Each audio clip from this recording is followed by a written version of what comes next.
Israel's threat of forced displacement orders in Gaza City, the relentless attacks, the man-made famine, has Palestinian families feeling overwhelmed and anxious. Many say they're unsure of where to go or where to turn. In an opinion piece for Al Jazeera's website titled "In Gaza City, We're Saying Goodbye," Sara Awad, a Palestinian writer based in Gaza, says, "This time, the atmosphere feels different. It feels that the threat of permanent occupation, of permanent loss, is very real. People across Gaza read this news with a heavy heart.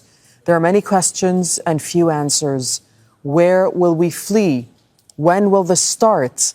Will anyone intervene to stop this catastrophe?" She goes on to write, "People are overwhelmed emotionally, mentally, physically, financially. They cannot endure any more suffering." And we have Sara Awad joining us now from Gaza City. Thanks for your time. Pretty desperate words that you've written. When you say this time the atmosphere feels different, can you just elaborate on what you mean by that? Hello, dear. Thanks for having me on this interview. My name is Sara Awad. I'm a writer and English literature student based in Gaza City. Today, I'm not speaking just as a writer to Al Jazeera. I'm speaking as a human being living amid the genocide throughout 2 years.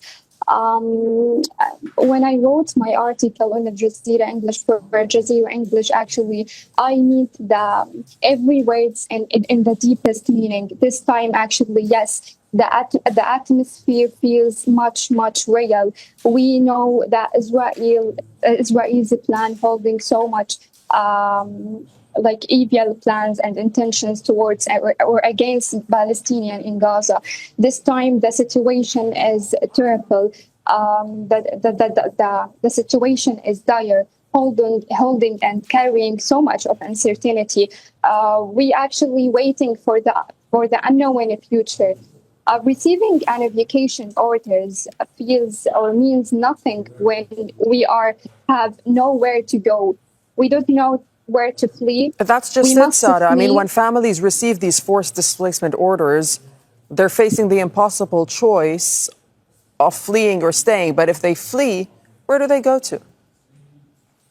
Yes, of course, families in Gaza are actually facing an unimaginable reality. They don't know if they must to remain in their homes, stay, and have more resilience against all Israel's soldiers, or just to flee with their hopes and families, with their things, with their memories in Gaza. But this time we know if we flee from our homes, we will not ever return to our city. So we know we actually living in our final days in Gaza City. Now, for example, now I'm at a work space. I'm here and I don't know if I have the option of being here tomorrow.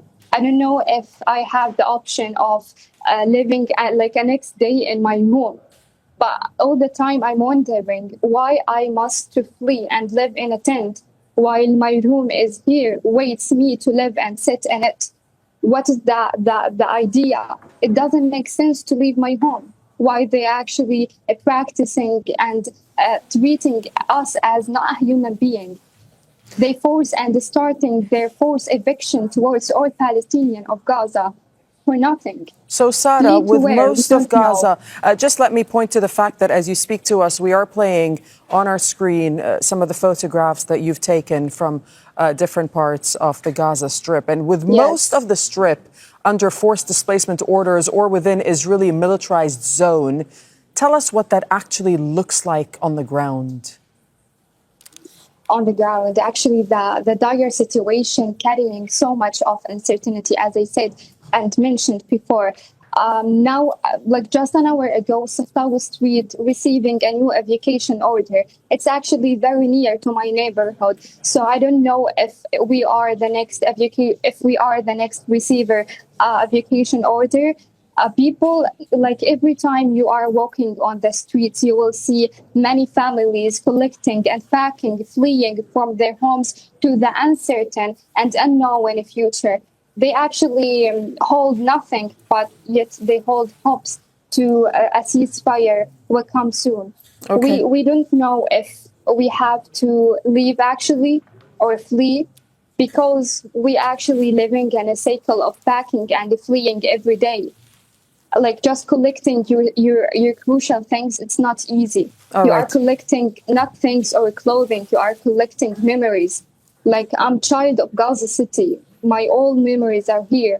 I do not ever go to the southern area. I have like I don't have a clue about the southern area. I feel I'm going to a place, a very awkward and stranger place, Sara even it's Awad, in we'll my have to city. leave it there. We've run out of time, but thank you so much for giving us your perspective and joining us from Gaza City this hour. Thank you. Thank you so much. Thank you so much.